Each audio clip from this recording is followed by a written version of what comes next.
The dark truth about Viking sacrifices were humans offered to the gods.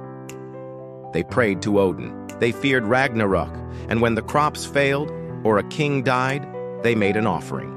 But not of mead, not of goats. They sacrificed people. Welcome back to Valhalla Chronicles. Today we're diving into one of the darkest chapters of Norse history. Human sacrifice in the Viking Age. Was it real? How often did it happen? And what did they believe it could achieve? This is the truth behind the blood. Chapter 1. The gods demanded sacrifice. The Vikings believed the world ran on balance. To gain favor from the gods, you had to give something in return. And sometimes, that something was a life. The chief god, Odin, was especially linked to sacrifice. He hung himself from Yggdrasil, pierced by his own spear, to gain the wisdom of the runes. So in his honor, Vikings believed sacrifice brought power, victory, and knowledge. The Norse word for sacrifice? Blot, meaning to shed blood. And blood wasn't just for animals. Chapter 2. Archaeology confirms it. They did it. This isn't just myth. Bones don't lie. Oseberg ship burial, Norway, 834 AD. 2 high-status women buried in a lavish ship.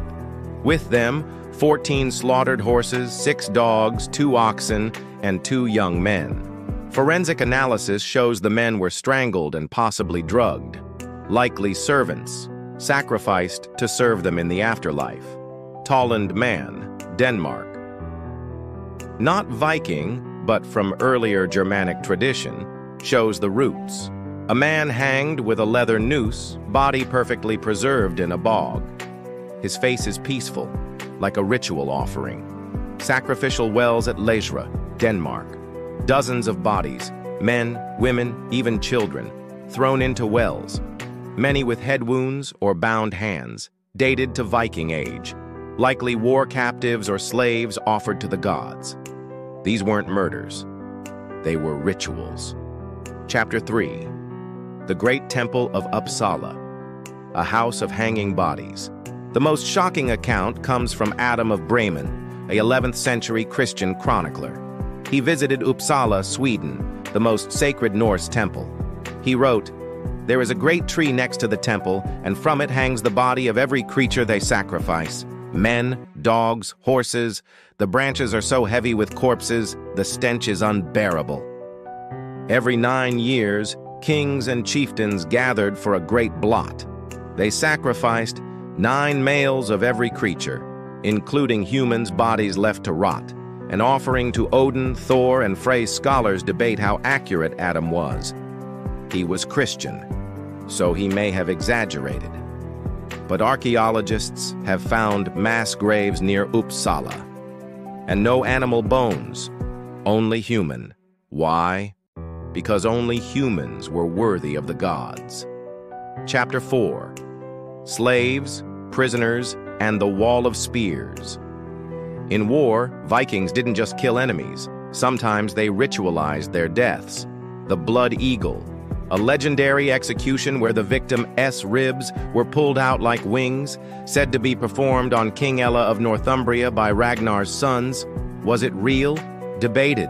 Some say it's symbolic. Others believe it happened. Either way, it was meant to honor Odin, god of war and death. Slave sacrifices at funerals. When a chieftain died, his slaves were often killed to serve him in Valhalla. The Arab traveler Ahmad ibn Fadlan witnessed this on the Volga River. He described a Viking funeral where a young slave girl volunteered to die with her master. She drank a hallucinogenic drink, was passed among 12 warriors, a ritual. Stabbed, strangled, and finally killed with a spear. Then the ship was burned, sending them both to the afterlife. Disturbing? Yes. But to the Vikings, it was sacred. Chapter 5. Why did they do it? Let's be clear. Human sacrifice was not everyday practice. It was rare, reserved for great religious festivals, death of a king or chieftain, times of crisis, famine, plague, war. They believed the gods demanded blood. Sacrifices ensured good harvests, victory, and safe passage to the afterlife. Death wasn't the end, it was a transition, and for the sacrificed. Some believed they were honored, not victimized. Like the slave girl who said, "I will enter paradise with my Lord." To the Vikings, this was faith. Chapter 6, Myth versus History. How much is true? Let's separate fact from fear. Confirmed. Human sacrifices occurred in burials and temples. Slaves and prisoners were killed in ritual contexts. Archaeology and eyewitness accounts, like Ibn Fadlan, prove it. Exaggerated. Vikings didn't sacrifice people daily or in mass cults. The blood eagle may have been rare or symbolic. Christian writers demonized the Norse, so some stories may be biased. But one thing is clear, the Vikings believed in the power of blood. We like to romanticize the Vikings as explorers, warriors, even philosophers, and they were. But they were also people of a harsh world, where survival depended on the favor of gods who demanded everything. Sacrifice was not cruelty. To them, it was devotion.